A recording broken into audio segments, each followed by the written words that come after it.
Hello students, our today's topic is word problems based on a pair of linear equations in two variables. हम कुछ word problems discuss करेंगे जिनका solution किस पे based होगा, linear equation in two variables पर। हालांकि मैंने पहले अपने जो वीडियोस हैं उनमें भी कुछ लीनियर इक्वेशंस की हेल्प से कुछ प्रॉब्लम्स, वर्ड प्रॉब्लम्स सॉल्व करके दिखाई थी आप लोगों को। ये मैं एक्सरसाइज 3.6 की जो वर्ड प्रॉब्लम्स है आपकी, उनको डिस्कस करूंगा इस वीडियो में। तो क्वेश्चन नंबर 2 की जो फर्स्ट प्रॉब्लम है इसमें वो देख लेते हैं हम।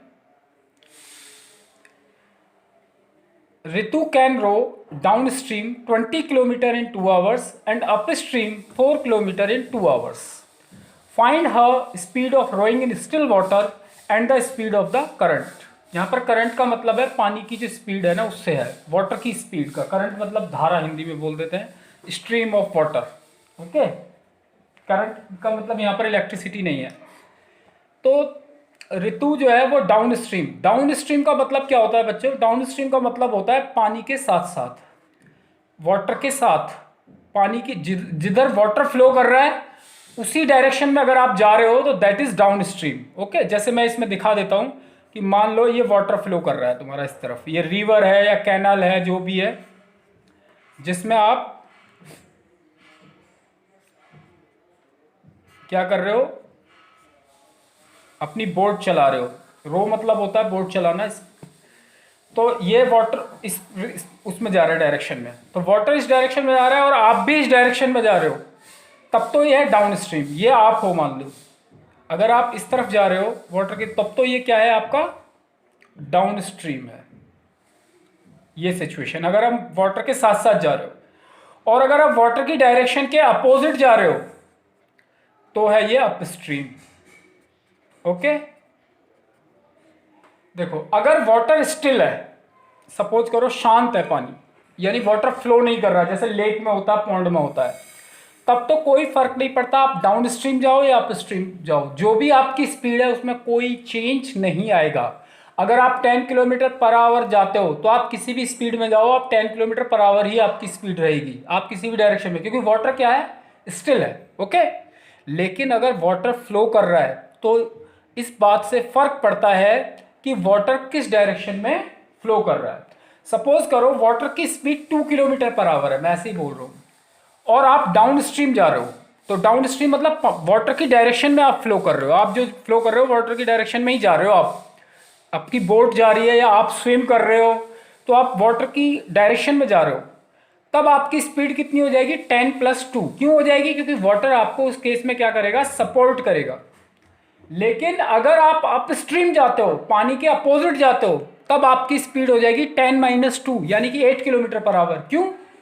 क्योंकि वाटर आपको क्या करेगा, अपोज करेगा, आपके आपके मूवमेंट को क्या करेगा, अपोज। ये बिल्कुल सिंपल लॉजिक की बात है। बहुत सारे बच्चे इस चीज को रट के रखते हैं कि हम क्या करेंगे, डाउन स्ट्रीम में ऐड कर देंगे और उसमें सब्ट्रैक्ट कर देंगे। अब सपोज करो आपकी स्पीड 10 किलोमीटर पर आवर है, लेकिन वाटर जो है वो 20 किलोमीटर पर आवर से फ्लो कर रहा है, तो अगर आप डाउन स्ट्रीम जाते हो तो 10+20 आपकी स्पीड हो जाएगी 30 किलोमीटर पर आवर। लेकिन अगर आप अप स्ट्रीम जाते हो तो आपकी स्पीड होगी 10-20 यानी कि -10, यानी कि आप वाटर की डायरेक्शन में नहीं आगे जा पाओगे, वाटर आपको ही बहाकर लेकर चला जाएगा, अपनी ही डायरेक्शन में लेकर चला जाएगा। क्यों? क्योंकि आपकी स्पीड जो है वो वाटर की स्पीड से क्या है, कम है। ओके, तो मुझे लगता है आपको ये कॉन्सेप्ट समझ में आया होगा। तो अब हम क्या करेंगे, क्वेश्चन करना स्टार्ट करते हैं। आपसे सबसे पहले हम क्वेश्चन का एनालिसिस करना जरूरी होता है। प्रॉब्लम वही आती है कि हम क्वेश्चन का एनालिसिस नहीं कर पाते, चीज़ों को रटने पे ज़्यादा जोर देते हैं कि इस तरह का क्वेश्चन आए तो ऐसे कर लेंगे, इस तरह का आए तो नहीं। पूरी सिचुएशन का आप एनालिसिस करो तो आप आसानी से कर पाओगे। Let the speed of rowing मतलब वही बोट चलाने की जो स्पीड है, be x kilometre per hour in still water. Still मतलब शांत पानी में। मान लो कि बोट की जिस स्पीड से हम बोट चला रहे हैं उसकी स्पीड कितनी है, x kilometre per our. Late the speed of current मतलब स्ट्रीम ऑफ वाटर, पानी की जो धारा है उसकी स्पीड कितनी मान ली हमने, y kilometre per hour. So speed of rowing in downstream, downstream में क्या होगी इसकी स्पीड, x प्लस वाई। अभी मैंने लॉजिक आपको बताया क्यों। जैसे मैंने बताया, आप अगर 10 किलोमीटर पर आवर से वो कर रहे हो, आपकी स्पीड 10 किलोमीटर पर आवर है और 2 किलोमीटर पर आवर वाटर की स्पीड है और आप वाटर के साथ साथ जा रहे हो, तो आपका फ्लो क्या हो जाएगा, इजी हो जाएगा। आपकी स्पीड क्या हो जाएगी, 10+2। आपने कभी साइकिल चलाने में महसूस किया होगा कि कभी कभी जो एयर है ना वो आपके अपोजिट चलती है, यानी कि आप जिस डायरेक्शन में साइकिल चला रहे हो, एयर उसके जस्ट क्या कर रही है, अपोजिट डायरेक्शन में फ्लो कर रही है। तो आपको साइकिल चलाने में क्या होती है, प्रॉब्लम। और अगर आप हवा की स्पीड के फ्लो में, जिस डायरेक्शन में एयर फ्लो कर रही है उसी डायरेक्शन में अगर आप साइकिल चलाते हो, तो आप क्या कर आप चला पाते हो, आसानी से चला पाते हो साइकिल को। अगर आपकी साइकिल की स्पीड है मान लो कि 20 किलोमीटर पर आवर और एयर जो है, वो जो हवा है, जो विंड की स्पीड है वो 5 किलोमीटर पर आवर है, तो अगर आप हवा के अपोजिट जाओगे तो आपकी स्पीड हो जाएगी 20-5 यानी कि 15 किलोमीटर पर आवर। और अगर आप हवा के साथ साथ जाओगे तो आपकी स्पीड होगी 20+5। तो speed of rowing in downstream x+y kilometre per hour. Speed of rowing in upstream, upstream मतलब उसके opposite, rowing in upstream. Upstream में कितनी होगी आपकी speed, x-y kilometre per our. इतना मुझे लगता है सभी को पता लग गया होगा। अब बहुत ही इजी कॉन्सेप्ट है इसके बाद में। अब आ जाते हैं हम अकॉर्डिंग टू द प्रॉब्लम, क्या क्या है प्रॉब्लम में, क्या हमको कंडीशंस दी गई हैं। According to the problem, according to the problem we have, Ritu की स्पीड कितनी है, 20 किलोमीटर, वो कितना कवर करती है, 20 किलोमीटर कवर करती है वो 2 आवर्स में। 20 किलोमीटर कवर करती है 2 आवर्स में डाउन स्ट्रीम। तो according to the problem we have, जो फर्स्ट कंडीशन है, फर्स्ट कंडीशन के अकॉर्डिंग क्या होगा, 20 किलोमीटर जाने में कितना टाइम लगेगा बताओ। टाइम क्या होता है, टाइम जो निकालते हैं हम क्या निकालते हैं, डिस्टेंस अपॉन स्पीड। तो डाउन स्ट्रीम में 20 किलोमीटर कवर करने में कितना टाइम लगेगा, 20/x+y। टाइम कितना लगा, 2 आवर्स। अब ये सोच रहे हो कैसे कर दिया, डिस्टेंस कवर कितनी की, 20 किलोमीटर, स्पीड कितनी है, x+y, तो 20/x+y इक्वल्स टू कितना होगा, 2। टाइम ये है हमारा, इसमें 2 आवर्स है। तो आप क्रॉस मल्टीप्लाई कर लेंगे, 2 multiplied by x+y is equal to 20। 2 उधर जाके डिवाइड हो जाएगा और x+y की वैल्यू कितनी आ जाएगी, 10। Equation number 1। सेकेंड कंडीशन, जो सेकेंड कंडीशन हमको दी हुई है, सेकेंड कंडीशन में वो कैसे जा रही है, अप स्ट्रीम जा रही है और कितना जा रही है, 4 किलोमीटर। डिस्टेंस कितनी है, 4 किलोमीटर। ओके, स्पीड कितनी है, x-y। Distance upon speed equals to time, कितना टाइम लगता है, 2 आवर्स। इसमें भी टाइम 2 ही आवर्स दिया हुआ है। वही फिर अगेन क्रॉस मल्टीप्लाई करेंगे, 2 multiplied by x-y is equal to 4। x-y is equal to कितना आ जाएगा आपका, 2 जाके डिवाइड कर देंगे तो आ जाएगा आपका 2। Equation number 2। अब इक्वेशन नंबर 1 और इक्वेशन नंबर 2 को एलिमिनेशन मेथड से सॉल्व कर दो। आपको मैंने कई बार समझाया हुआ है। 10, दोनों इक्वेशंस को मैं प्लस कर रहा हूं, प्लस इसलिए कर रहा हूं क्योंकि मेरे पास -y है और +y है, तो साइन अपोजिट है ऑलरेडी, -y से +y कैंसिल, 2x कितना आ जाएगा 12 और x की वैल्यू आ जाएगी आपकी 6। अब किसी भी इक्वेशन में आप पुट कर दो,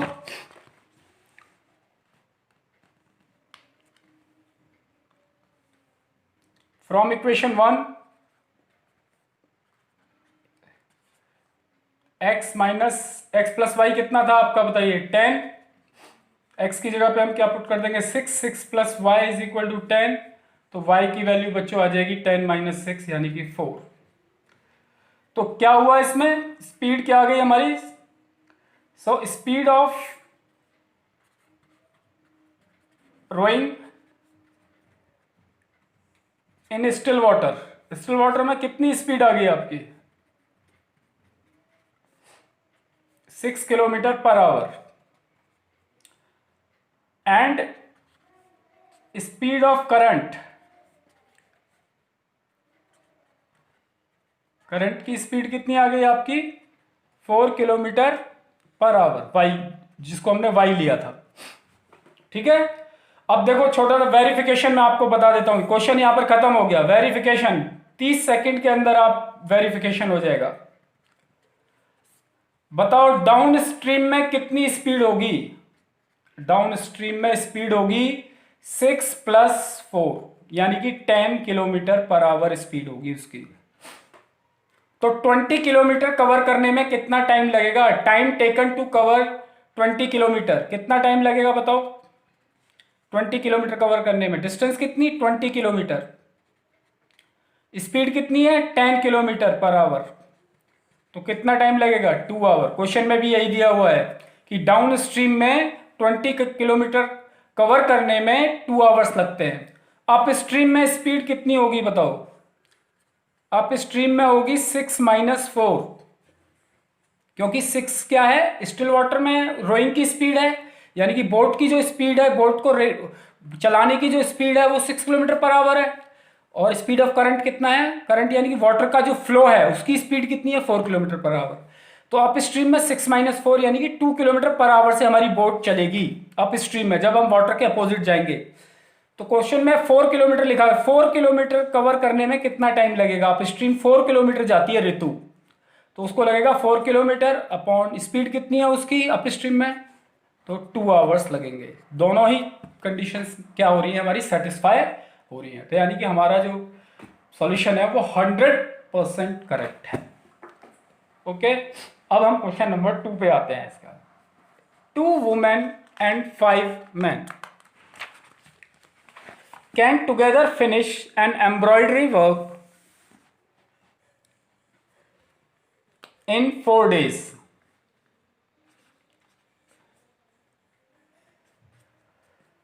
दो वुमेन और 5 मैन यानी कि 2 औरत और 5 आदमी मिलकर एक एम्ब्रॉयडरी वर्क, एम्ब्रॉयडरी वर्क जानते हो कढ़ाई वगैरह का जो काम होता है, जो चादरों पे हम कढ़ाई करते हैं, वो कारीगरी वगैरह जो करते हैं, दैट इज एम्ब्रॉयडरी। कोई भी आर्ट बनानी, कुछ इस तरह का जो काम होता है उसको वो 4 डेज में कंप्लीट कर लेते हैं। 2 वुमेन मिल और 5 आदमी मिल करके 4 दिन में उस एम्ब्रॉयडरी काम को कर लेते हैं कंप्लीट। जबकि उसी काम को 3 वुमेन और 6 मैन, 3 वुमेन और 6 मैन मिलकर कितने दिन में करते हैं 3 दिन में। एक रफ स्केच टाइप में बना लेता हूं, आप भी बना सकते हो कि 2 वुमेन है, 2 वुमेन प्लस ऐसे करके रफ है ये 5 मैन, कितने टाइम में कर लेते हैं 4 डेज में, 4 डेज के लिए डी लिख दिया। और उसी काम के लिए 3 वुमेन, 3W लिख दिया वुमेन के लिए, ताकि मुझे याद रहे, मुझे बार बार ना देखना पड़े। 6 मैन मिलकर कितने डेज में कर लेते हैं 3 डेज में। अब मुझसे पूछा गया है, हमसे क्वेश्चन में पूछा गया है कि find the time taken by 1 women alone to finish the work and also that taken by 1 man alone. अब हमसे पूछा है कि अगर एक आदमी को अकेले लगा दिया जाए उस काम पर, या एक औरत को, एक वुमेन को अकेले लगा दिया जाए उस काम को करने के लिए, तो उनको कितना टाइम लगेगा उसे फिनिश करने में। तो let the time taken by 1 man and 1 women alone, alone मतलब अकेले, be let the time taken by 1 man and 1 women alone to finish the work, to finish the work या to complete the work, be X days and Y days respectively. हमने मान लिया कि एक अकेला आदमी x दिन में उसको क्या कर लेगा, कंप्लीट कर देगा अकेला, अगर उसको अकेले उस एम्ब्रॉयडरी वर्क पे लगा दिया जाए। और एक अगर अकेली एक वुमेन को यानी औरत को अगर उस काम पर एम्ब्रॉयडरी वर्क पे लगा दिया जाए, एम्ब्रॉयडरी वर्क पे, तो वो वाई डेज में उसको क्या कर लेगी, कंप्लीट कर लेगी। ये हमने मान लिया, ठीक है। अब जो पहली कंडीशन थी वो ये थी कि 2 वुमेन और 5 मैन। अब तो सिंपल बात, तो मैं देखो फिर से वही मैं कहता हूं, हमेशा एनालिसिस करो इस क्वेश्चन का। अगर आप ये सोचिए कि एक आप किसी काम को 10 दिन में कंप्लीट कर लेते हो अकेले, तो एक दिन में आप उसका कितना पार्ट करोगे। आपको ये मानकर चलना है जो आप काम कर रहे हो वो यूनिफॉर्म रेट से कर रहे हो। यूनिफॉर्म रेट का मतलब बिल्कुल हर दिन इक्वल काम करते हो। ये बिल्कुल ऐसे मान लो कि आपके फादर केक लेकर आए आपके लिए, एक बड़ा सा केक, और आपने इक्वल पार्ट हर एक दिन खाया और आपने 10 डेज में क्या कर दिया, उसको फिनिश कर दिया। ये एक वर्क ही हो गया कि पूरे केक को क्या कर लेना है, फिनिश करना है। तो आपने 10 डेज में उसको फिनिश किया, तो हर एक दिन आपने उसका कितना पार्ट फिनिश किया, कितना पार्ट फिनिश किया, 1/10। अगर आपने उसको 4 दिन में फिनिश किया होता तो एक दिन में कितना पार्ट किया होता, 1/4। तो एक आदमी अगर x डेज में, x मतलब 10 भी हो सकता है, 5 भी हो सकता है, उसको फिनिश करता है, तो वो एक दिन में कितना काम करेगा, एक दिन में कितना काम करेगा। मैं लिख देता हूं, पार्ट या फिर पोर्शन, पार्ट ऑफ वर्क या portion of work done by या complete by, done by 1 man alone in 1 day. एक दिन में वो कितना कंप्लीट करेगा, कितना पार्ट या कितना पोर्शन कंप्लीट करेगा, 1/x। ये शायद मुझे लगता है सभी की समझ में आ गया होगा कि अगर वो 10 डेज में कंप्लीट करता है तो एक दिन में कितना करेगा, 1/10। अगर वो x डेज में कंप्लीट करता है तो एक दिन में कितना करेगा, 1/x। इसी तरीके से सिमिलरली पार्ट या फिर हम पोर्शन भी वर्ड यूज कर सकते हैं, दोनों में से कोई भी वर्ड यूज कर सकते हो। Portion of work done by या कंप्लीट बाय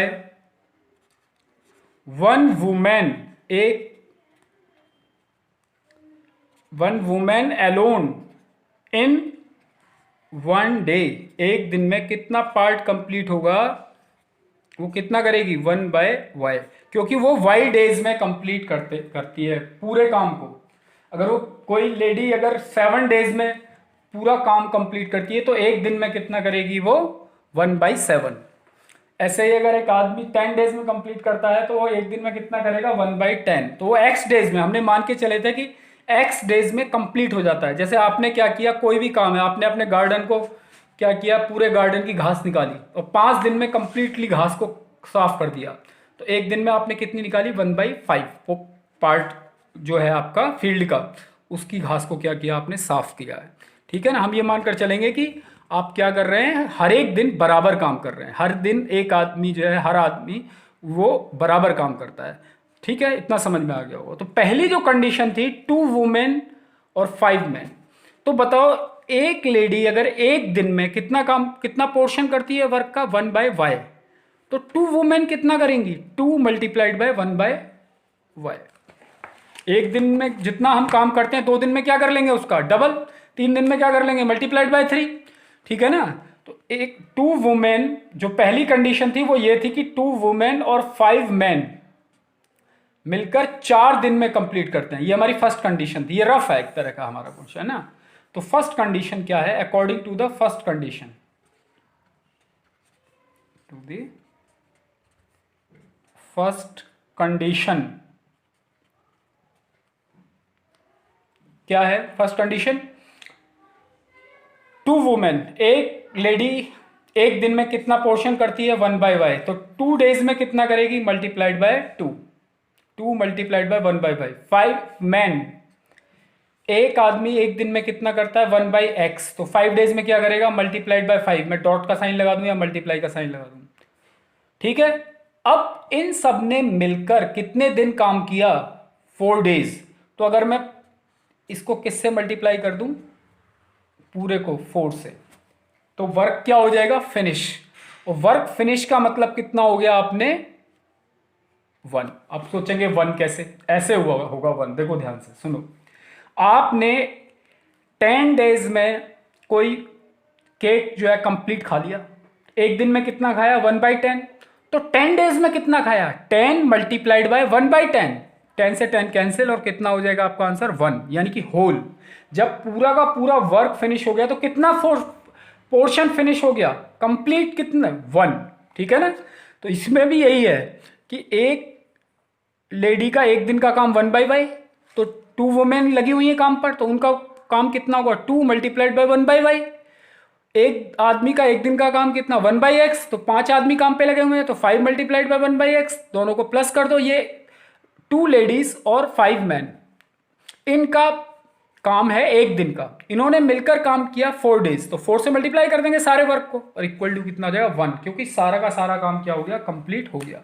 इसको हम ऐसे भी रख सकते हैं, 2/y plus 5/x equals to 1/4। ऐसे भी देखो, ये जो काम है ये एक दिन का काम है, किसका, 2 वुमेन और 5 मैन का, और वो मिलकर 4 दिन में कंप्लीट करते थे ना काम को, तो एक दिन में कितना करेंगे वो, 1/4। ऐसे भी कंडीशन सही आ रही है और ऐसे भी कंडीशन, क्योंकि ये 1/4 जो आया ना इधर से, 1/4 is the work done bye 2 women and 5 man in 1 day, क्योंकि वो 4 दिन में कंप्लीट कर रहे हैं मिलकर, तो एक दिन में वो कितना करेंगे, 1/4। और एक दिन में ये कितना कर रहे हैं वैसे हमारे अकॉर्डिंग, 2/y प्लस 5/x, तो ये 1/4, equation number 1 according to the second condition.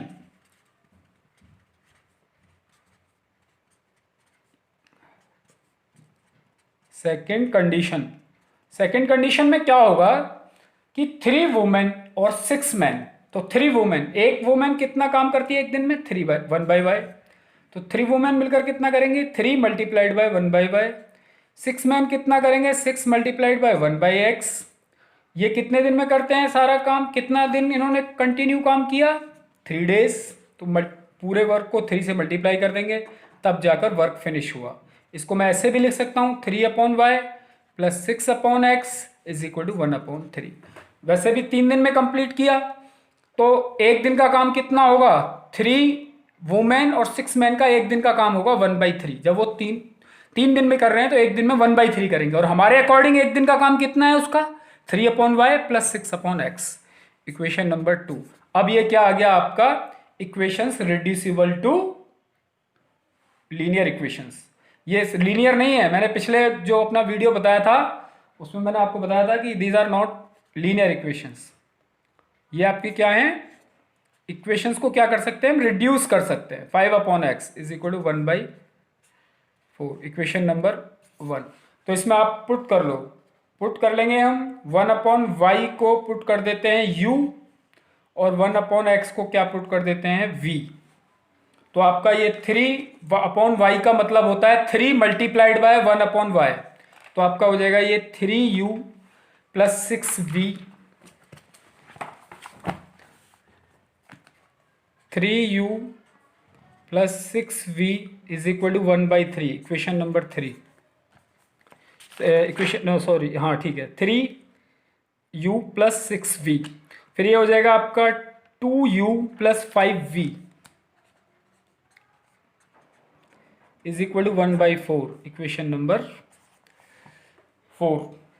अब इसको क्या कर लेना है हमको, कोई भी कोफिशिएंट्स को इक्वल बना लो।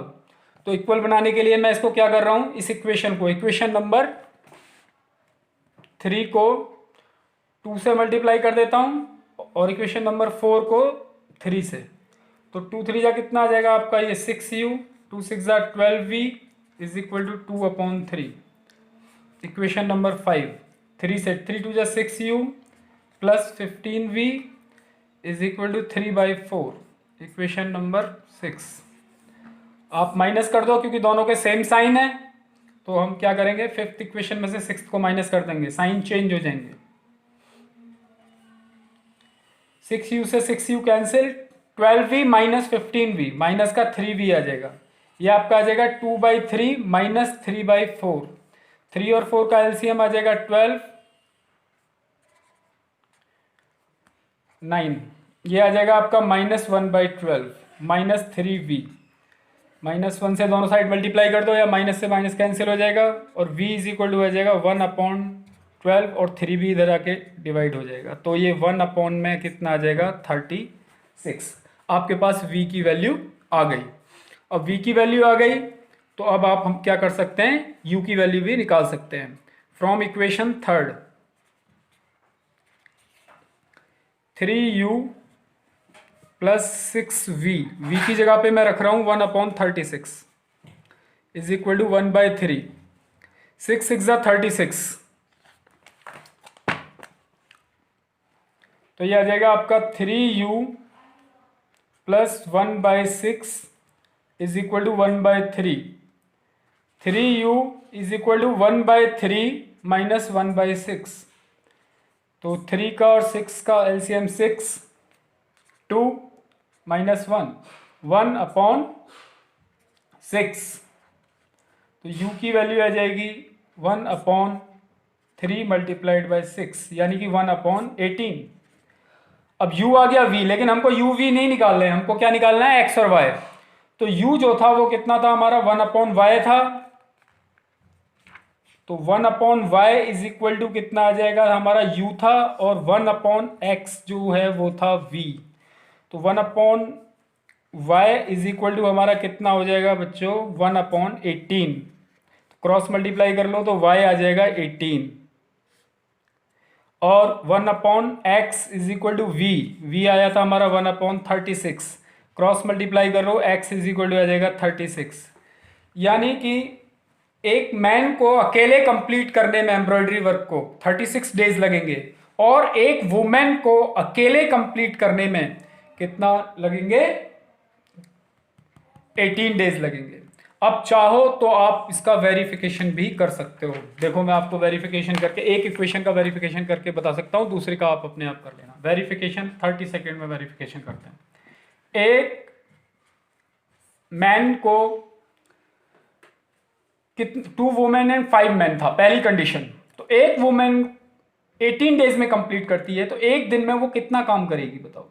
1/18 पार्ट कंप्लीट कर देगी उसका। अगर वो 18 डेज में अकेले काम करती है तो 18 डेज में अकेले फिनिश कर सकती है, तो एक दिन में उसका 1/18 पोर्शन। तो पहली जो कंडीशन है ना, फर्स्ट कंडीशन की बात कर रहा हूं, उसमें क्या कहा गया है 2 वुमेन है, तो एक वुमेन कितना पोर्शन कंप्लीट करेगी 1/18, तो 2 women 2 multiplied bye 1/18। Okay 5 man, एक मैन एक दिन में, एक मैन अकेला कितने दिन में करता है 36 डेज में, तो एक दिन में वो कितना पोर्शन करेगा 1/36। ये देख लो, तो 5 मैन कितना करेंगे 5 मल्टीप्लाइड बाय 1/36। तो अब देखते हैं ये एक दिन में कितना काम कंप्लीट कर लेंगे। तो 2/18 प्लस 5/36, 36 एलसीएम ले लो आप, 18 2 ये जाएगा 4 प्लस 5, 9/36। 9/36 को हम सिंपलेस्ट फॉर्म में क्या लिख देंगे 1/4।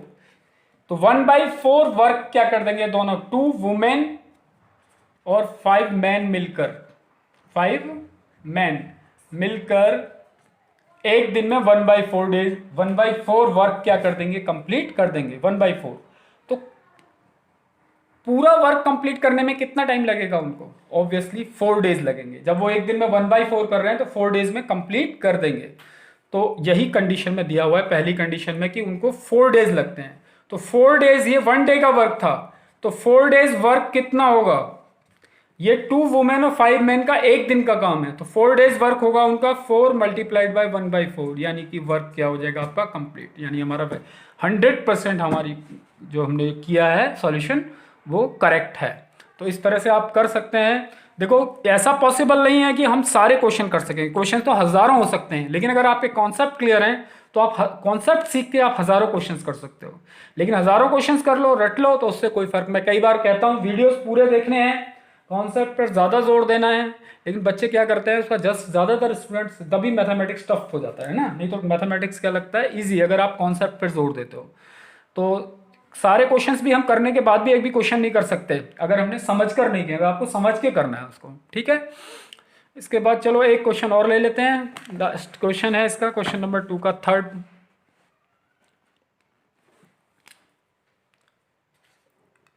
इसका केवल मैं इक्वेशन बना देता हूं, आप लोग सॉल्व कर लेना, इसको वेरिफिकेशन भी कर लेना। Ruhi travels 300 kilometre to her home partly by train and partly by bus. Ruhi का घर, रूही जो है वो अपने घर जाती है 300 किलोमीटर। रूही का जो घर है वो जहां भी वो है वहां से 300 किलोमीटर है ना, और वो इस डिस्टेंस को ट्रेवल करती है partly by train and partly by बस। यानी कि 300 किलोमीटर में से कुछ पोर्शन तो वो क्या करती है, बस से, और कुछ पोर्शन किससे करती है, ट्रेन से।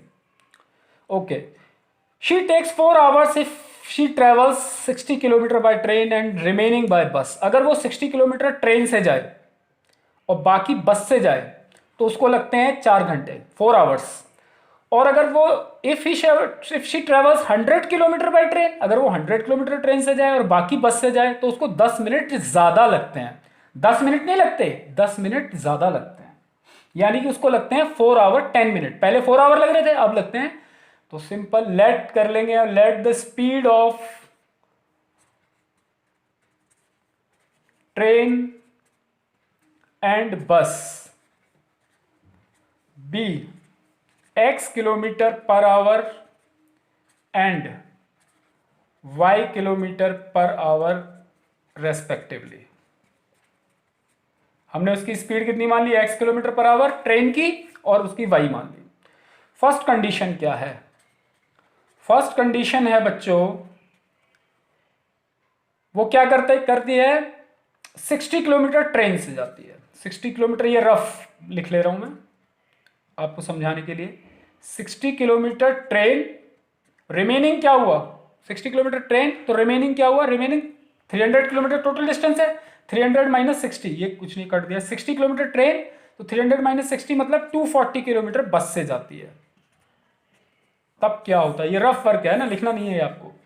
तो 60 किलोमीटर कवर करने में कितना टाइम लगेगा बताओ उसको, 60 अपॉन एक्स। टाइम टेकन क्या होता है, डिस्टेंस अपॉन स्पीड। ट्रेन की स्पीड है x किलोमीटर पर आवर।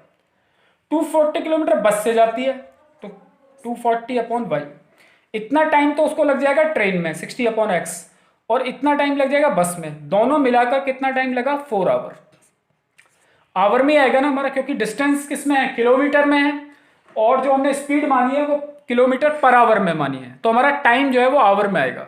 तो 60 upon x plus 240 upon y 4 आ जाएगा। ओके, सेकेंड कंडीशन,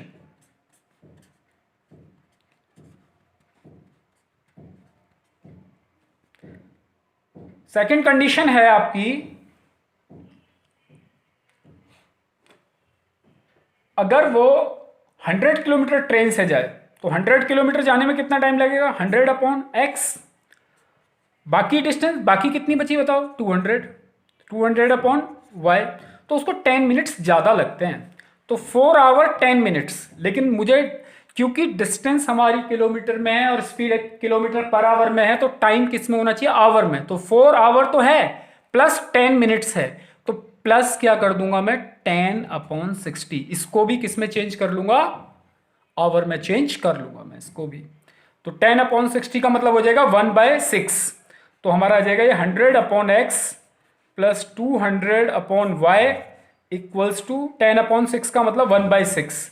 6 4 जा 24, 24 और 1 25, 25 अपॉन 6, इक्वेशन नंबर 2। अब आप इस क्वेश्चन को आराम से सॉल्व कर सकते हैं। 1 अपॉन एक्स को u मान लेंगे और 1 अपॉन वाई को क्या ले लेंगे, v। ठीक है, पुट कर देंगे और आपकी इक्वेशन सॉल्व हो जाएगी। पुट 1/x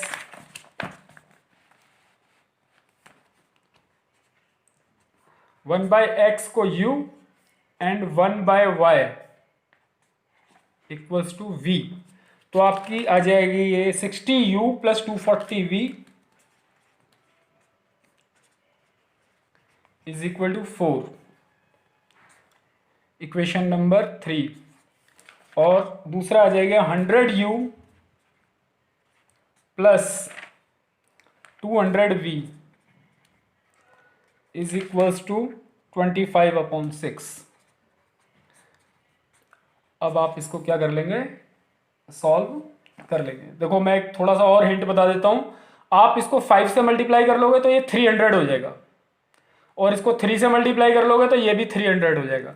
तो इसको तो 5 से मल्टीप्लाई कर लेना और इसको 3 से, तो ये आपको आ जाएगा 300u 500 1200v is equal to 20, equation number 5 मान लो इसको, है ना। इसको 3 से मल्टीप्लाई करो, 300u, ये आपका आ जाएगा 600v, और 3 से आप इसको मल्टीप्लाई करोगे तो ये आ जाएगा बच्चों 25/2। 25/6 को 3 से करोगे तो 3 2 जा 6, तो 25/2 आ जाएगा। इक्वेशन नंबर 6 ले लो इसको। अब इसमें से इसको माइनस कर दो, तो ये माइनस हो जाएगा, ये माइनस हो जाएगा, ये माइनस हो जाएगा, तो ये कैंसिल, 300u से 300u, 1200v से 600v जाएगा, तो कितना बचेगा आपका 600v, और ऊपर आपका आ जाएगा 20 - 25/2, तो ये आपका आ जाएगा 40 - 25/2, एलसीएम लेकर ना 20 के नीचे 1 लेके, तो ये आपका आ जाएगा 15/2 600v, तो v की वैल्यू आ जाएगी 15/2 इंटू में 600, तो 15 1 जा 15, 15 4 जा 40 आ जाएगा ये यहाँ पर, और ये आ जाएगा 1/80 v की वैल्यू।